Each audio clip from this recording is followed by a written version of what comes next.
What's up guys, hello, so Footballtalk here, back earlier than I originally expected, because I said in my last video that I'd be back on YouTube in a couple of weeks, but I'm going on holiday for 10 days, and I thought it'd make more sense to pre-record this and release it now, since I didn't want to take my microphone with me, and it was just easier to do some research or write, when I do find a little bit of time.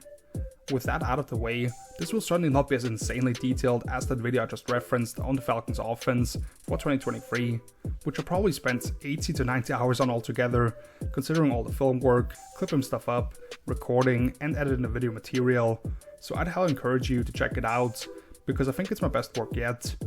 Now, for this video we go back to much more of a podcast format, as you can tell with the background music yet again. And with most training camps starting one day after this is released, I want to take a look at some of the battles for starting positions and certain roles going on across the league. I'll present the candidates with some numbers for context, explain what will be asked of them in the respective systems, and then at the end quickly make my case for who I believe will win out. Here are the 10 competitions I'm most interested in, and I won't keep you waiting for too long as we start with the San Francisco 49ers and their battle for the starting quarterback position, where we have Brock Purdy, Trey Lance, and Sam Darnold. Purdy seems to be the favorite across the 49ers organization right now, after what he was able to do once he took over in Week 12, following Jimmy Garoppolo breaking his thumb against the Dolphins, after he was already the number 2 option to Trey Lance originally. Everybody by now knows the story of Mr. Irrelevant, how crazy his ascent was, but Purdy actually led all quarterbacks in the NFL who attempted at least 50 throws, with a passer rating of 107.3,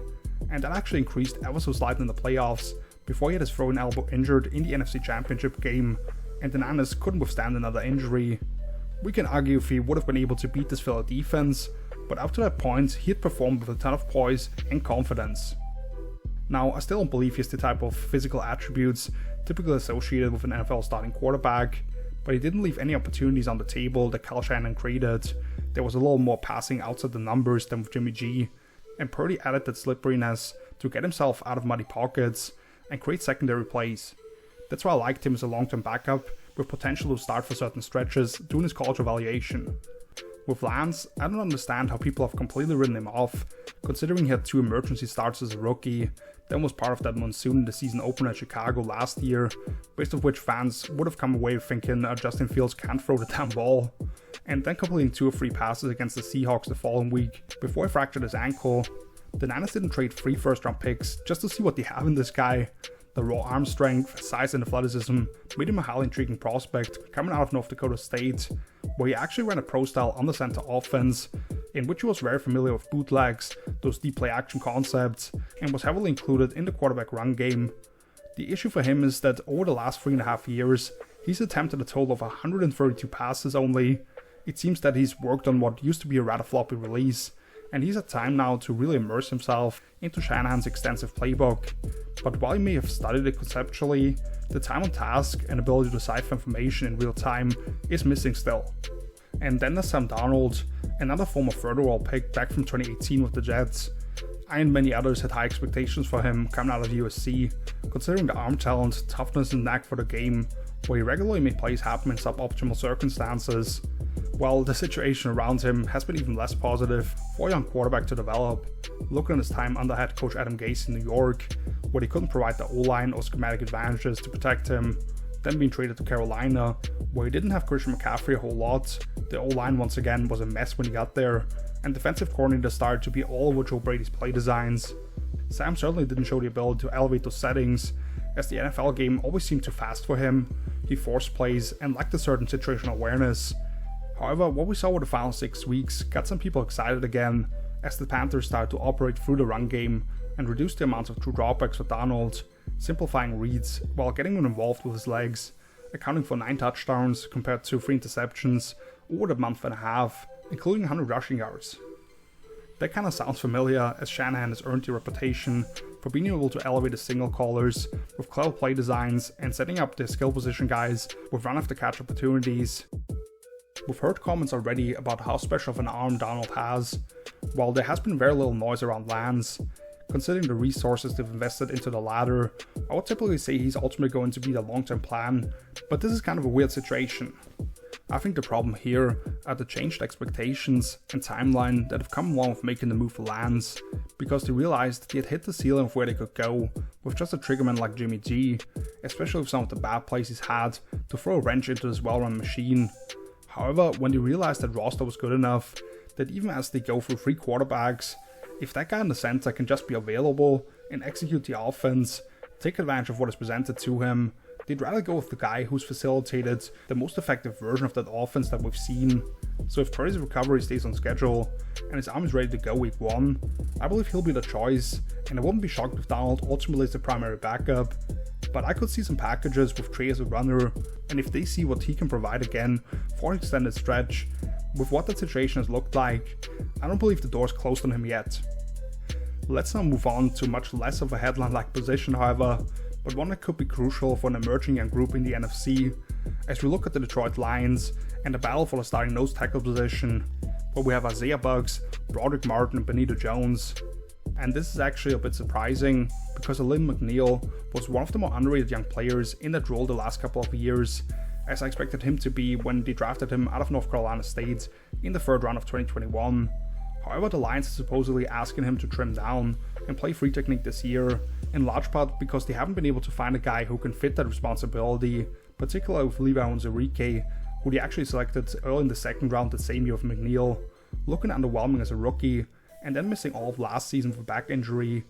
The focus for them is improving the run defense, which is where they just finished bottom 6 in both EP per rush and rushing success rate. With John Kaminsky and last year's 2nd rounder Joshua Pascal having the flexibility to move inside on passing downs, I expect McNeil to play more over the center in those situations if he does stay on, while the designated nose will not be used in that capacity really at all. So we're talking more so about a 2-down run plugger who can keep the second level clean, lining up at a more traditional shaded nose on the edge of the center if they run on the fronts, where the free technique is lined up towards the weak side, as they involve the big nickel more in run fits, having invested into those profiles and made the switch to that being more of the base personnel over the 2nd half of last year, or at a 2-eye, meaning the inside shoulder of the guard when they're in overlooks, and now you have that guy with leverage on the gap without its center being able to combo on him when they run towards the strong side. I hope you guys can envision what I described here in terms of role, otherwise I'll happily elaborate in the comments or post something on social media. But now let's look at the options that they have for it. Isaiah Buggs started his career as a 6th round pick for the Steelers in 2019, and while he played either 9 or 10 games all 3 years there, his snap percentage actually increased in each of those. Then last season, he played a full 17 in Detroit, starting 13 of those and playing 2/3 of defensive snaps. However, he actually was more effective against the pass, doubling his career total in prior pressures with 20, while his PFF run defense grade of just 47.0 ranked him 123rd among interior defensive linemen who played at least 100 snaps last season. Basically, swapping spots now with McNeil may not lend itself to improvements in that area, since he's used to playing at just under 300 pounds. Broderick Martin was a shocking selection in this year's draft to me at the end of day 2, since they actively moved up for him and actually gave up 3 picks between 122 and 168. So clearly they envision him having a more extensive role if you're investing that kind of capital in the true nose tackle. I just hated the value because I didn't think he was worth a top 200 selection, much less top 100. He does have premier size and length for that role at 6'5", 335 pounds with 34.5-inch arms. You see the anchor ability to hold up versus double teams for the most part, and the upper body strength to pull guys off himself in order to swallow the bag, but he doesn't threaten the edges of blockers at all with quicks and hands, and if you ask him to take on a bigger workload, he has major issues with pad level. Finally, Benito Jones has a chance to get more playing time in his 2nd destination. He originally came to Miami as an undrafted free agent in 2020, but struggled to get onto the field due to all the big bodies the Dolphins had putting in work on the interior for them, who never get the credit they deserve for stopping the run. So 48 snaps as a rookie, and then spent all of 2021 on the practice squad. However, last season he logged over 300 snaps across all 17 games for Detroit, and he had some good moments. Actually pretty damn impressive for a guy his size, with nearly a 10% rate of pressures per pass rush snap, and didn't miss any of his 16 tackles. Yet he finished just below Isaiah Buggs among the interior D-line in terms of run defense grade by PFF, as somebody also spent the majority of time in the B-gap. but this is a former top 50 overall recruit who has shock in his hands to be firm near the point of attack, or drive centers backwards when offenses drop back, who played almost exclusively at the nose final year at Ole Miss. So I think the hope is Martin quickly finds his footing and takes on the majority of snaps for this trio, but I believe what's most likely is that all three play between 15 and 30% of snaps. Bucks is the most active among the group if they put him in a lot of a 2-eye and he can chase from the backside, but Martin and Jones can be more traditional options at resetting the line of scrimmage and negating space for more at-you gap scheme type of offenses. So not only will be a heavy rotation I believe, but the usage will also be dependent on who they face on a weekly basis. Right now I'd say Bucks starts week 1 and leads them in snaps ultimately because he's played the most on passing downs along the front, but specifically as an early down nose, any of these three could lead them in usage. Moving back to the offensive side of the ball, we're looking at the most explosive unit in all of football with the Miami Dolphins, and I'm looking at the number 3 receiver spot specifically, where we've got Braxton Berrios, Cedric Wilson Jr., Joseph Anderson, and Eric Ezukama. You can argue a couple of teams here, but I think as a duo, Tyreek Hill and Jalen Waddle right now is the most deadly combination of wide receivers across the league. Either one can take a slant or crossing routes to the house on any given play, has the burners to run by a flat-footed post safety, and they're both actually a lot more effective at coming down with balls through contact than being 5'10", just over 180 pounds would suggest. That's how they combined for a league-high 49% target share for any wide receiver duo last season. Miami's not actually a team that will split you out in 11 personnel and make the third wide receiver a significant component of the dropback game. Looking at the play that made Mike McDaniel famous last season, that RPO concept where they completely shift the formational strength with motion and create a triangle for the quarterback to attack space as those defenders sort of have to freeze. They actually condense the look they're in and have that third wide receiver on the side the action is going towards, where they use him as a blocker or the insert fullback Alec Ingold for that, and use his skills to kick out the backside defensive end or slip into the flats. That's why if you take off that 75-yard touchdown, you may remember from Trent Sherfield on the first play from scrimmage against the 49ers, he had just 342 receiving yards the rest of the way, despite playing nearly 58% of offensive snaps. So this isn't necessarily a high volume target role, but it's rather somebody who can take care of his blocking assignments closer to the point of attack and be a reliable pass catcher when they go to more traditional play action and attack the windows they create with all the window dressing that they throw at opponents. At the same time, without Sherfield and some of the names they've brought in, they may want to expand on that role and stay ahead of the competition. It only took a day for Miami to pick up Braxton Berrios once the division rival Jets released him in the middle of March. It wasn't shocking necessarily once New York signed free agent Michael Hardman and Aaron Rodgers brought along a couple of buddies, along with the usage of Berrios declining this past season, but over the last 3 years, he did turn 120 touches into 1,130 yards and 9 touchdowns, along with being named first team All-Pro as a return specialist in 2021. He doesn't fit the bill of maybe a bigger body who can be a plus blocker, but if they do want to operate in more wide open sets to clear the field for Tua, Berrios can win on those option routes and take advantage of the space those two speedsters create, while we've seen him get involved in end rounds, running orbit motion, and stuff like that. Cedric Wilson appeared to be the big free agency addition last year, coming off a career season with the Cowboys, when he cracked 600 receiving yards, but he surprisingly played only 22.5% of snaps. So his production was very limited just based on how little he was on the field, but even then, it was his first season of finishing just under a yard per route run. With a cap hit of $8 million this year, I would hope to try to get more out of him, and to me he certainly is the best player of the bunch. He may not be quite the burner those two top guys in the food chain are, but I think his field spacing skills could be very useful for this type of offense, as somebody who makes his money on crosses and seam routes, along with great adjustments to the ball down the field, thinking about that wheel route of motion, which is so prevalent for them. Robbie Anderson, Robbie Chosen, or Chosen Anderson, whatever he's called now, he's coming off a couple of tumultuous seasons, not only in terms of trying to settle on the right name for himself, put up nearly 1,100 yards on a bad Panthers offense in 2020, but his production dropped off to about half of that the following year, despite the similar workloads. And then last season, he was kicked out of a game by interim coach Steve Wilkes in Carolina, following sideline arguments with his position coach. Just caught 7 passes, always 10 games in Arizona after that, and now he surprisingly approached the Dolphins himself because he wanted to move back near his home.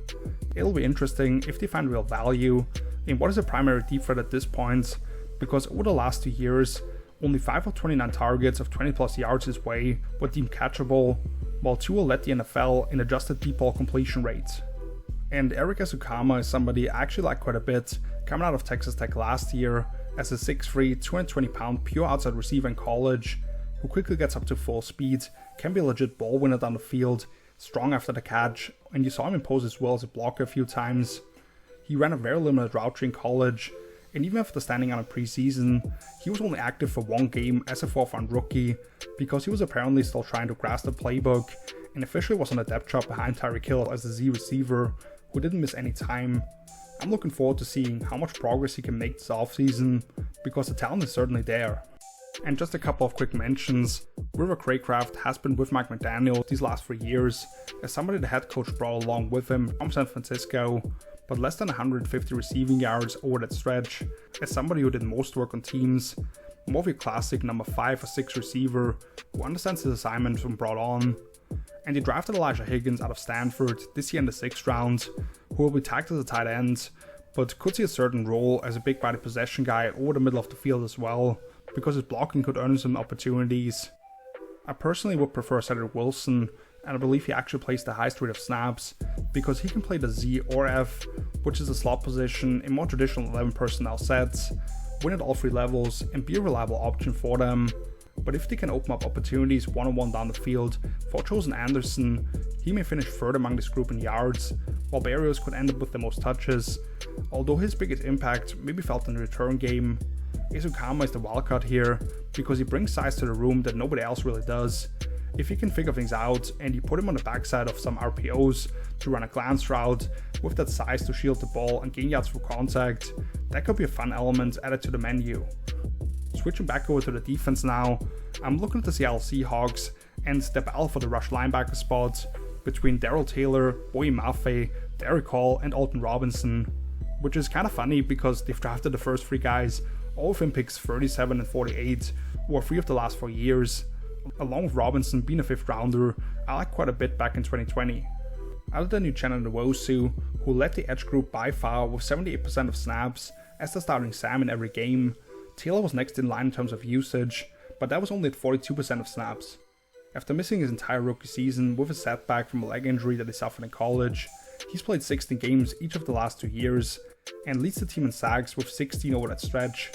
Looking at the pressure numbers, he's slightly above the 10% mark that I reference quite a bit in terms of pressures per pass rush snap as a dip and rip specialist to win around the corner.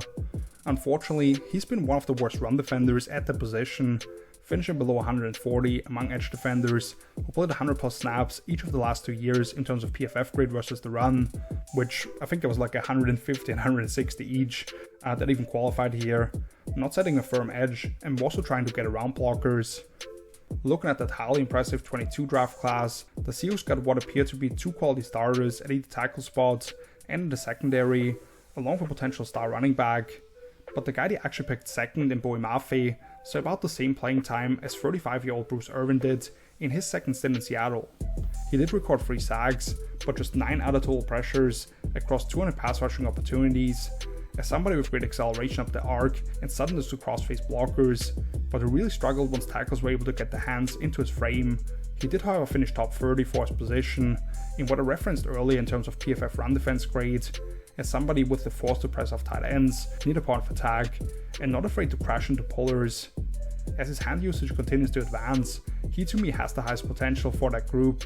and he can cover plenty of ground to be peeled off the edge into coverage a few times per game. So I was a bit surprised that they spent another top 40 pick on Derek Hall out of Auburn this year. What differentiates him from Mafe, for example, is that while they're about the same stature, his 34.5-inch arms are 2 inches longer than the guy that the Hawks brought in a year prior. By far his most effective way of getting to the passer is converting speed to power, which allows him to take a pretty direct path towards the point that he needs to get to, but there's some stiffness in his hips and a lack of lateral agility or willingness to try countering his sides. He's definitely improved as a run defender, playing with leverage and maximizing his length to lock up blockers, while having a short area burst to track down plays from the backside, or redirect and corral quarterbacks pulling the ball in zone read and others. The 4th name here seems like the least likely one, as Seattle invested the lowest draft capital in 5th rounder Alton Robinson, who missed the entire 22 season with a knee injury that he suffered in the preseason finale, doesn't quite have the same type of burst of the ball as the two other guys I just talked about, but very physical run defender who will cave in tight ends assigned with shielding him or create stalemates with pulling guards. Just slips off a few too many tackles, and I like this power rushing profile coming out of Syracuse while being able to shorten the corner for himself with the rip through. Only 4 sacks, but 18 total pressures in each of his first 2 years on 380 combined pass rush snaps, so I didn't want to disregard him here, even though he faces a tough climb among the depth chart. I think Taylor coming into a career year is the favorite to start week 1, but considering he may be the worst run defender among the bunch, somebody else could ultimately log more starts, and that's where you have to weigh how important that is to your success defensively, as Uchenna Nwosu will be on the strong side for the most part, while the other guys will have chances to track down plays away from the action. But with basically one legit nose tackle on the roster who is coming off injury himself, I think condensing the space opponents have between the tackles will be a priority after they finished last season 26th in rush EPA as a unit, particularly struggling against outside zone. I'm most excited about Mafe and the growth he may show as he progresses technically and understands how to really attack the edges of tackles in passing situations, but Hall has the clearest path to winning as a pass rusher looking at what he was able to do in the SEC, even though he'll need to vary his approach. Ultimately, I believe Mafe leads them in snaps, Taylor is the most productive rusher, but we see plenty of Hall sprinkled in.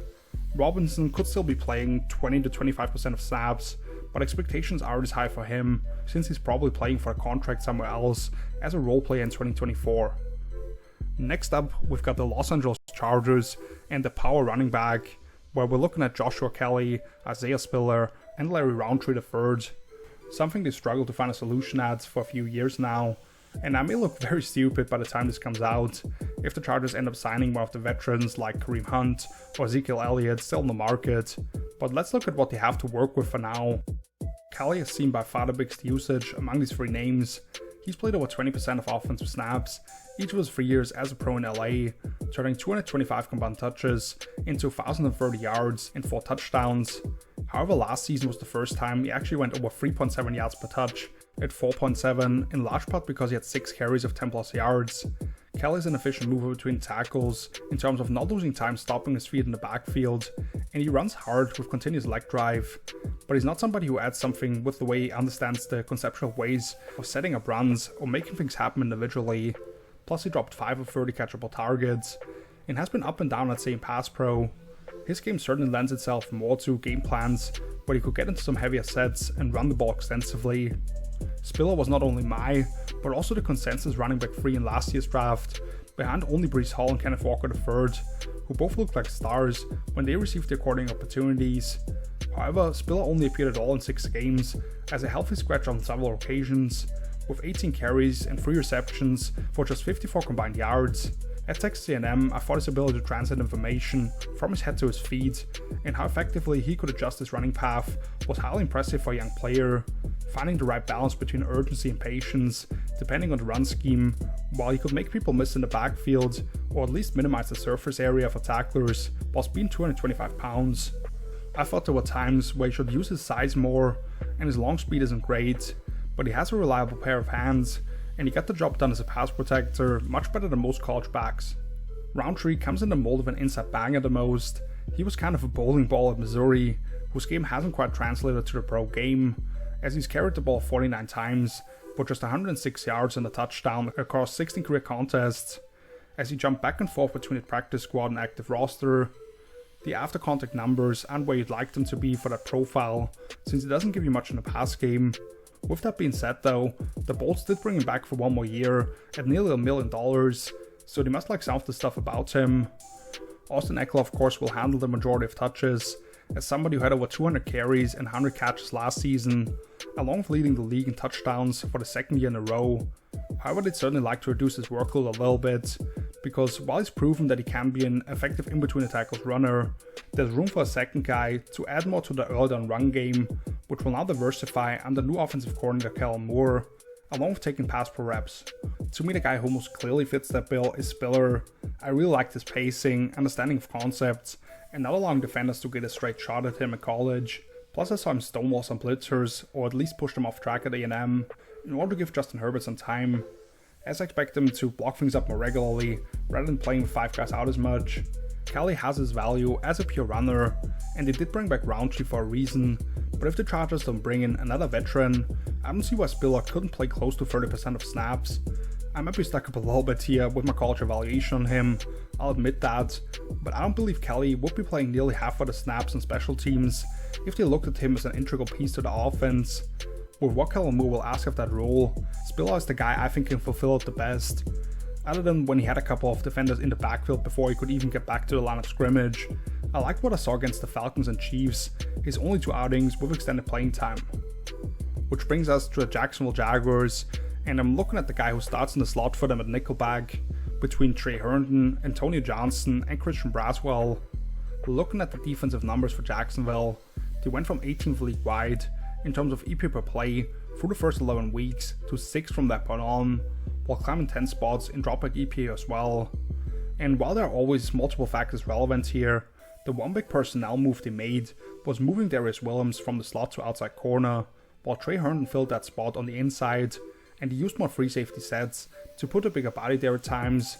However, while they didn't make the nickel spots a priority this offseason, I believe Herndon has some competition there, which could once again be key in how high this young Jaguars team can climb in a loaded AFC.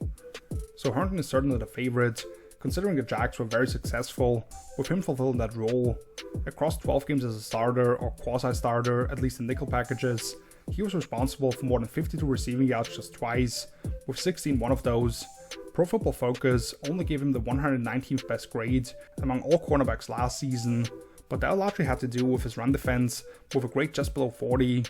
However, he did only miss 1 or 2 of 38 attempted tackles, depending on the outlet you use, which was a massive improvement compared to years prior. And in the grand scheme of things, with Darius Williams being able to move outside, it allowed that unit to play at their best. With that being said, I was a pretty big fan of Antonio Johnson, who they stole at the 160th pick in this year's draft. While I was surprised how far he did fall, the reason I thought he'd go later than what I valued him as is that he was also an average athlete who almost exclusively lined up in the slots over the last 2 years and had minimal ball production to speak of. However, considering that's exactly the spot the Jags are least certain about, I think he has a chance to pay off in a major way. His length, instincts, and football IQ make him a tremendous coverage player in the slot, capable of matching up against smooth tight ends, and shows really good spatial awareness as this overhang or hook defender, while he does a great job of playing with extension and fouling the ball inside against the run. Along with, if you don't ask him to work up from depth, he has been very reliable as a tackler at Texas A&M. The third name I just wanted to throw out here is Christian Braswell. He was one of multiple undersized but scrappy Rutgers DBs this year, who also tested okay. And you look at the coverage numbers, 24 of 41, going his way for 218 yards and just 1 touchdown, compared to 3 interceptions and 8 more passes broken up. He was primarily used outside, because the Scarlet Knights had a small pack of dynamite in the slot and Christian Ezien, who I believe also has a chance to play significant snaps inside for the Tampa Bay Bucks. But Braswell doesn't mind sticking his face in the fan as a run defender or tackler, so I thought I'd at least mention him here, even though he's third in the pecking order, I'd say, as a pick outside the top 200. This is another one of those situations where a team has a veteran with a certain track record, and they've seen the success with him in that role, so Herndon will probably start as the season rolls around, but I believe Antonio Johnson at worst should be a matchup piece against bigger slot targets as a rookie already, and I could easily see him start by the midway point of the season. If they look at the tape and Herndon isolated hasn't lived up to what they'd like to see, particularly in the run game, I believe he could be a definite upgrade and give them some more versatility if they want to use that position more regularly as part of the pressure packages. Meanwhile, Braswell is a guy who could see some snaps inside and out, but he'll probably have to prove himself in special teams first. Then we get to the Dallas Cowboys, and really the entire tight-end depth chart, where you've got Jake Ferguson, Peyton Hendershot, and Luke Schoonmaker competing for snaps. And this is less about who'll start week 1 or be in the lineup the most, but rather how they look at the entire room and how playing time will be divided. Dalton Schultz, of course, led this group in snaps, catches, yards, and touchdowns each of the last 3 years, but he moved in-state to the Texans as a free agent this offseason. Jake Ferguson finished second across those categories last year as a 4th-round pick out of Wisconsin, who had a highly consistent career with the Badgers. As a rookie, he caught 19 passes for 174 yards and 2 touchdowns, while a late-season concussion cost him a couple of games. Despite an average depth of target of just 3.5 yards, he He finished 12th in yards per route run among tight ends with 10 plus targets, thanks in large parts due to better juice once the ball's in his hands than I might have given him credit for, and good power to drive forward through contact, as he averaged 6.5 yards after the catch, which was right in line with George Kittle last season for example. He also didn't drop any passes. However, his strengths as a run blocker that I saw in college as a traditional Y didn't really show up, being tied for 68th in PFF run blocking grades, where he has room to grow in terms of latching his hands and transferring force. Tied with Ferguson in the metric actually was Peyton Hendershot, who was third in line for Dallas, but still logged over 300 snaps as a rookie undrafted free agent. He caught 11 of 16 targets for 103 yards and 2 touchdowns, along with getting into the end zone from a couple of yards out once when he took a jet sweep from under center. Once again, not an overpowering blocker, but crafty in terms of the way he releases off the line of scrimmage. He was used more down the field, on wheel routes a few times, and showed that he can hold onto the ball through contact on a couple of occasions. He's probably best off the line as a wing, or detaches the number 3 in trips working down the seams. And then there's Luke Schoonmaker, who we drafted 58th overall this year. Super solid prospect I thought, who has quality experience in a diverse pro-style rushing attack at Michigan, where he didn't necessarily blow people off the spot, but you saw him seal on the backside, pin guys to get out to the corner, kick out, wrap around the lead blocker, and more. In the pass game, he has solid burst of the ball, but it's his ability to drop his hips and cleanly get out of his breaks, along with having some wiggle to him at the top of the route to make defenders freeze their feet, which really stood out to me. Understands how to pace himself and sit down against zone coverage, shows strong hands, and consistently gains positive yardage by getting vertical. I think powerful edge defenders could overwhelm it a little bit at the point of attack, and didn't offer much of a vertical component or making people miss after the catch. Going back to the 2022 Cowboys offense, all 3 of those guys they had on the field quite a bit, because they were the most effective out of 12 personnel, and even though we don't know exactly what Mike McCarthy taking over the offense would look like, considering his background, that could be very similar. The one thing that may sway that a little bit is having picked up a fullback as an undrafted free agent, who I really like coming out of North Dakota State, and actually broke down in a written piece after the draft how I think he could fit into that unit. Regardless, we should see some heavy personnel regularly, and all 3 names get time on the field. With that being said, I would give Ferguson the slight edge over Schoonmaker right now, with Hendershot as a solid number 3 option, because he is more of a prototypical frame, and a year in what should at least remain a fairly similar system, so he appears most likely to be in the starting 11 once the season rolls around. However, when they get to obvious passing situations, the rookie may be the preferred option, because he's more of a skilled route runner in space. How much Brandon Cook's been brought in to make the 11 personnel more effective will be key in how they approach this, but once again, I look at this tight end room as a 3-headed monster, if you want to call it that, where all 3 can bring somewhat similar skill sets to the table. On the AFC side, in terms of guys that may match up with tight ends, we've got the Buffalo Bills and the Mike linebacker situation, where you're looking at Terrell Bernard, Tyrell Dodson, Dorian Williams, and A.J. Klein. While the Bills have been trying to find a number 2 outside corner, and invested a bunch of draft capital into the defensive line in order to be able to bring them on in waves, the safety and linebacker duos have been consistent and key in making that scheme work.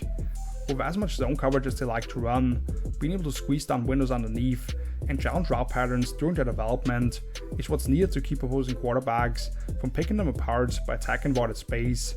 However, while Matt Milano has been the more consistent of those 2 guys on the second level, particularly when it comes to cleaning up behind an aggressive line, they're now losing a specimen in Tremaine Edmonds at the linebacker position, as his presence at 6'5" with an 83-inch wingspan, combined with the range he provides, covered a large area of the field, along with having grown that scheme. So how do they replace him now? While Terrell Bernard was a top 100 pick for them last year, announced by the amazing Kyle Brandt from Good Morning Football, if anybody can remember that moment, Bernard was a 2-time second team and then first team All Big 12 selection at Baylor. With Buffalo's starting tandem staying mostly healthy, he logged just 110 defensive snaps, but started on 3 of the 4 main special teams units, and still recorded 22 tackles as a rookie. Bernard finished 50th among 117 off-ball linebackers, who played at least 100 snaps on defense in terms of PFF grades, with his best work done in run defense, and being charged with 1 or 0 missed tackles depending on the service he used. However, he officially only started once in the absence of Milano, which made up about half of the time he got to see the field in that facet. Thinking back to his college tape, Bernard's ability to trigger on keys and attack the backfield in the run game, along with how effective he was as a pressure player, really stood out, displaying no fear of charging full speed into blockers in either area. At 6'1", 225 pounds, he certainly presents a different physical profile, and it'd likely be utilized in slightly different avenues if Buffalo wants to start bringing a little more pressure. Tyrel Dodson is the guy who actually started in the 3 games that Tremaine Edmonds missed last season. An undrafted free agent 3 years ago, he's been fairly effective when called upon, although those 3 games he received extended run in last season weren't his best showings. He has a more filled out frame than Bernard, showing discipline with going through his reads between the tackles and taking the appropriate angles reaching outside of that. However, he's not the most mobile player in coverage and doesn't present the same tackling range Edmonds did, of course. Only 14 blitzes and passing downs last season, but did record 7 pressures on those, so we'd have to see if that could be a strength of his with extended opportunities. Dorian Williams is the linebacker the Bills drafted this year in the 3rd round, and if you go back to the day 2 mock draft that I put out on Twitter, I legitimately predicted this exact selection in that spot for them, because I thought he was a perfect fit. While he's missing like 4 inches and a good 20 pounds on Edmonds, aesthetically they actually look similar with the hair and long arms, and if you go back to their respective college tapes, you see the moments of brilliance dealing with blockers, but the strengths were in the passing game thanks to how easy they moved, some of the signs they showed in understanding spacing, and the length to shrink windows in zone coverage. Williams is still speeding up his process of IDing keys in the run game. When bigger bodies were able to get their hands inside his frame, he had a tough time disengaging, and too often he'd end up leaving his feet as a tackler, although he's shown steady improvements in that regard. And I do really like the combination of slipperiness to elude guys in space, and the potential to use those long arms to his advantage in order to maintain vision on the ball carrier. AJ Klein I thought deserved to be mentioned here, considering he has by far the largest sample size and track record of success in a starting capacity, being in the lineup for 82 of 144 career games, with the Ravens trading him as a piece of the Roquan Smith trade to Chicago last year, before he ultimately got waived, and the Bills picked him up, following 2 years of extended run in Buffalo prior to that. At 32 years old, once the season rolls around, and the level of play recently declining, he's more likely to be a depth piece, but they'd at least know what they're getting if they plug him in at some point. I believe Buffalo's choice will be somewhat connected to the personnel packages that they want to run this year. For example, if Dodson were to win out in camp, it's probably because they like him best on early downs, but then want to bring on recently signed Taylor Rapp in free safety sets and passing situations where he plays linebacker. To me, Bernard is the favorite, because I actually really liked what I saw from him in his 1 start against the Jets, looking at his ability to diagnose plays, and a couple of times funneling the ball towards his buddies when he accelerated into a puller or lead blocker. Williams, I think, has the highest potential among the group, but it may take a year, just like with Bernard, before they feel comfortable putting him out there regularly. Dodson will probably do his best work on teams where he's been playing 2/3 of snaps these last 2 years, while Klein adds a veteran presence to a young crew other than Milano, who they may end up bringing on in short yardage situations. We've got to talk some offensive line here, and I have a three-way battle for the Colts in mind, looking at the competition for the starting right guard spot between Danny Pinter, Will Fries, and Emil Achior. The Colts O-line went from a major strength to an utter catastrophe this past season. You can blame different factors, the lack of stability at left tackle, and the ways they tried to compensate for that, not having Jonathan Taylor for half the year to make them look better, and a quarterback whose arm completely fell off and was a statue back there, having to drop back whilst trailing games more than he'd like. But really it was a decline in play across the front from everybody other than maybe right tackle Braden Smith. All-Pro Quentin Nelson and Pro Bowler Ryan Kelly from previous years performed like average stars at best. However, I recently outlined Bernhard Raimann as a breakout candidate on the blind side heading into year 2. You can check that piece out at hellosofootballtalk.com, by the way, if you're interested. And I expect those standout guys to return a lot closer to form this year. Where they still seem unsettled is right guard, which I'll go over the 3 candidates now. Danny Pinter has been in the league the longest, entering year 4 as a former 5th round pick, playing 22 and 25% of offensive snaps respectively, the latter 2, jumping in at center in 2021, and then starting out at right guard before getting benched last season. He actually performed pretty well in the absence of Ryan Kelly at the pivot, but deservedly got benched this past year, being charged with 3 sacks and quarterback hits across his 4 starts. Good movement skills to cover ground laterally in the pass game and get those landmarks outside his area and run plays, but definitely lacks some sand in the pants to deal with powerful rushers on the interior, or create displacement on gap schemes or inside zone. Will Fries took over for Pinter 3 games into the year, in his second season as a 7th rounder, and he was an upgrade. Much more of a burly build, to where you see him be able to anchor against bigger D tackles in passing situations, and can turn bodies in the run game when he comes in on an angle. Only 1 sack allowed, but still not great necessarily, with 17 pressures on about twice as many pass blocking snaps as Pinter. Not the lightest on his feet to mirror quick twitch movement, be comfortable on longer pulls, or secure bodies on the second level. Got destroyed by the Eagles front, but did his best work at the end of the year, to be fair. And then I want to throw out Emil Ekiyor here. I'm still flabbergasted how he went undrafted this year, since I've yet to hear about any medical records that would worry you.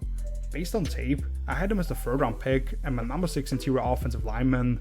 Thick lower half, which you can utilize to translate power from the ground up, has experience with a variety of pulling duties, and for his build, he's able to cover bodies in space a lot better than you might think.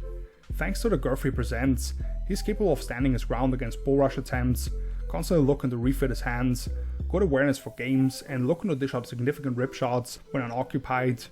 Generally has a bad tendency of dropping his eyes too often, while the initial hand placement or timing could use some work, relying heavily on the 200 strikes, but not a single sack allowed across more than 1,000 pass blocking snaps for Alabama these past 2 years, and just 8 total pressures last season. So I actually believe he has the chance to be in a long-term solution at that right guard spot, and I'm still shocked how he got here, considering he performed well during Senior Bowl week, when he showed that he could also jump in at center, and I thought after not testing, his on-field workout at the combine was really good.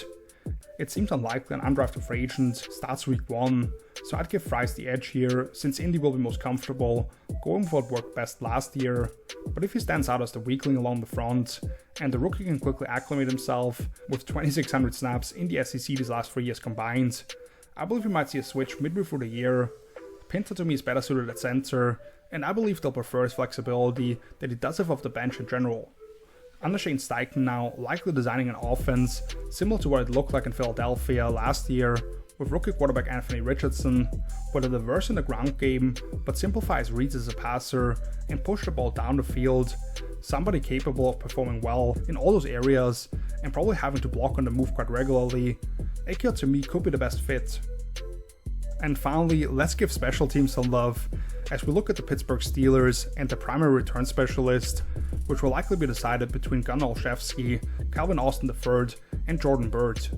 I'm not allowed to break down here in terms of role. Looking at the track record in Pittsburgh, and still a young core on offense, I'd say trying to settle on somebody who can provide some spark plays is a priority, but considering they moved on from Ray McCloud last offseason after fumbling 4 times, and the decisions they made during the season, you wonder how long the leash is for somebody who doesn't get the offense the ball back reliably. Olszewski is obviously the most established option, considering he's returned 113 career punts and kicks combined. He was the first team All-Pro return specialist in 2020 for New England, when he led the league with a massive 17.3 yards per fielded punt, thanks in part to a 70-yard house call, plus he averaged over 23 yards on kickoffs as a member of the Patriots. So no debate, he's the guy, right? Well, 8 of the 11 opportunities he got last year came over the first month of the season, when he muffed 1 punt against his former team, which set up a touchdown, and then he fumbled on another one, where he picked it up off 1 hop and danced around. That's why Steven Sims took over from that punt onwards, with the Steelers not taking the out in his contract, and paying him $2 million this year. You'd think they still plan on using him more than just a gadget play on offense though.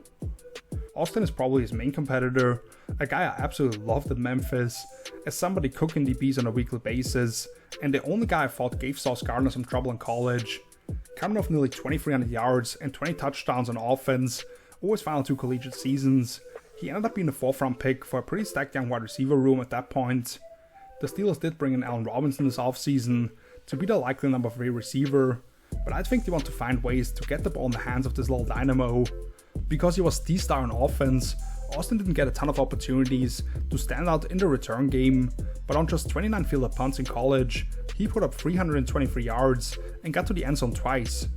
It doesn't perfectly translate that way of course, but a solid 6.3% drop rate as a senior, 4.32 speed, and a 97th percentile broad jump to indicate that instant explosiveness.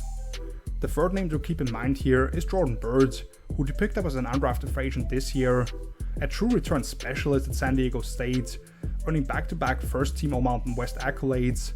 Over the last 3 years, he scored 4 touchdowns on 110 total opportunities, averaging 26.8 yards per kick return and 6.5 on punt.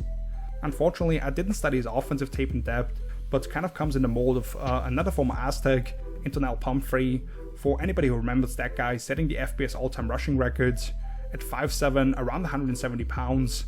I don't think the 4'5" quite represents his speed, because he's gaining ground on guys regularly, not just on teams, but also against DBs in pursuit on offense. While I really like his ability to not lose speed, as he makes those solid adjustments to his running path. And while he may not be counted as broken tackles, the way he pulls his knees up high and fends off arm tackles allow him to clear those with regularity, without really getting held up at all. So this could absolutely be a three-headed race for this job, but of course it'll also depend on what value they think they can get out of those guys on offense. Looking at the wide receiver depth chart, they signed XFL standout Hakeem Butler, who once upon a time was a super intriguing prospect, among many others that the Cardinals have failed to develop. And Miles Boykin showed some promise early on with the Ravens, but only caught 2 passes in Pittsburgh last year. I was definitely surprised that they brought back Olszewski, although they could still eat the $620,000 of dead cap to move on from him if Austin pops in camp, following a missed rookie season with a foot injury. The X factor is Bird, thanks to how effective he was in the return game in college, but I don't envision much usage as a running back or receiver. With Austin, it might actually be that they want to focus on offense if they were to suffer an injury, but I think he ultimately earns the starting gig for punts at least, while Olszewski or Bird get involved on kickoffs, depending on who makes it through the final cuts. The undrafted rookie might also come off the practice squad at some point if there are any issues or injuries with whoever wins out. That's going to do it though. Thank you so much for watching. If you enjoyed this video, please let me know with a thumbs up, feel free to give me your thoughts in the comments, and if you could share with a friend or two, I'd really appreciate that. Please, if you haven't watched it yet and have like 40 minutes on your hands, consider checking out my video on the 2023 Falcons offense. She'll pop up here any second. I truly believe it's my best work yet, and you'll be able to say you're an expert on what could be one of the most interesting units across the NFL this year. Otherwise, I've got a bunch of offseason content over at my page Footballtalk.com, most recently looking at the biggest breakout candidates in the league entering year 2 or 3. Link for that is down below in the video description, along with my social media handles. If you want to stay up to date with all my work, have some questions around fantasy, betting, whatever, I've wrote a bunch of stuff as we get closer to the season. Next week will actually be the first one I've taken off all year long, although if the Madden ratings drop, I'll probably have something on that again, which I'll post on the different outlets. And then we actually get to my personal NFL Top 100 list for 2023, something I've been doing for a few years now. Make sure to check back for that. So until then, see you later. Peace!